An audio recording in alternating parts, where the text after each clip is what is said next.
শ্রী শ্রী রামকৃষ্ণ কথামৃত পঞ্চত্রিংশ পরিচ্ছেদ 1885 30শে October. Doctor ও master. বেলা 10টা। Doctor সরকারের বাড়ি, মাস্টার গিয়াছেন। রাস্তার উপর দোতলার বৈঠকখানার ঘরের বারান্দা, সেইখানে ডাক্তারের সঙ্গে কাষ্ঠাসনে বসিয়া কথা কহিতেছেন। ডাক্তারের সম্মুখে কাঁচের আধারে জল, তাহাতে লাল মাছ খেলা করিতেছে। ডাক্তার মাঝে মাঝে এলাচের খোসা জলে ফেলিয়া দিতেছেন। একবার ময়দার গুলি পাকাইয়া খোলা ছাদের দিকে চড়ুই পাখিদের আহারের জন্য ফেলিয়া দিতেছেন। মাস্টার দেখিতেছেন। ডাক্তার মাস্টারের প্রতি সহাস্যে, এই দেখো, এরা লাল মাছ আমার দিকে চেয়ে আছে, কিন্তু ওদিকে যে এলাচের খোসা ফেলে দিয়েছি তা দেখে নাই। তাই বলি, শুধু ভক্তিতে কি হবে, জ্ঞান চাই।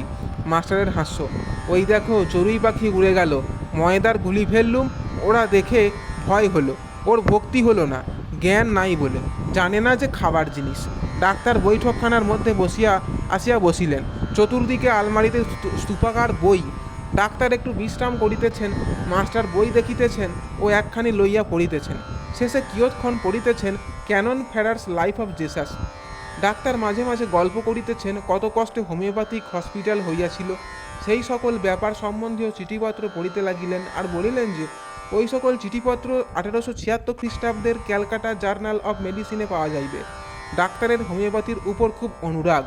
মাস্টার আর একখানি বই বাহির করিয়াছেন, মুঙ্গেরস নিউ থিওলজিজ। ডাক্তার দেখিলেন। ডাক্তার মুঙ্গের বেশ যুক্তি বিচারের উপর সিদ্ধান্ত করেছে। এ তোমার চৈতন্য অমুক কথা বলেছে, কি বুদ্ধ বলেছে, কি যীশুখ্রিস্ট বলেছে, তাই বিশ্বাস করতে হবে তা নয়। মাস্টার সহাস্যে, চৈতন্য বুদ্ধ নয়, তবে ইনি মানে মুঙ্গার। ডাক্তার, তা তুমি যা বলো। মাস্টার, একজন তো কেউ বলছে, তাহলে দাঁড়ালো ইনি। ডাক্তারের হাস্য। ডাক্তার গাড়িতে উঠিয়াছেন, মাস্টার সঙ্গে সঙ্গে উঠিয়াছেন। গাড়ি শ্যামপুকুর অভিমুখে যাইতেছে। বেলা 2 প্রহর হইয়াছে।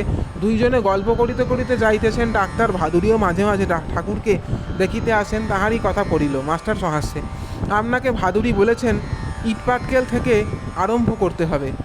ডাক্তার, সে কীরকম? মাস্টার, মহাত্মা, সূক্ষ্ম শরীর, এসব আপনি মানেন না। ভাদুরী মহাশয় বোধ হয় থিওজফিস্ট। তাছাড়া আপনি অবতার লীলা মানেন না, তাই তিনি বুঝি ঠাট্টা করে বলেছেন এবার মোলে মানুষ জন্ম তো হবেই না, কোনো জীবজন্তু গাছপালা কিছুই হতে পারবেন না, ইট পাটকেল থেকে আরম্ভ করতে হবে, তারপর অনেক জন্মের পর যদি কখনো মানুষ হন। ডাক্তার, ও বাবা। মাস্টার, আর বলেছেন আপনাদের যে সায়েন্স নিয়ে জ্ঞান, সে মিথ্যা জ্ঞান, এই আছে এই নাই। তিনি উপমাও দিয়েছেন, যেমন দুটি পাতকুয়া আছে, একটি পাতকুয়ার জল নিচের স্প্রিং থেকে আসছে, দ্বিতীয় পাতকুয়ার স্প্রিং নাই, তবে বর্ষার জলে পরিপূর্ণ হয়েছে, সে জল কিন্তু বেশি দিন থাকবার নয়। আপনার সায়েন্সের জ্ঞানও বর্ষার পাতকুয়ার জলের মতো শুকিয়ে যাবে। ডাক্তার ঈষৎ হাসিয়া, বটে। গাড়ি কর্নওয়ালিস স্ট্রিটে আসে উপস্থিত হইল। ডাক্তার সরকার শ্রীযুক্ত প্রতাপ ডাক্তারকে তুলিয়া লইলেন। তিনি গতকল্য ঠাকুরকে দেখিতে গিয়াছিলেন।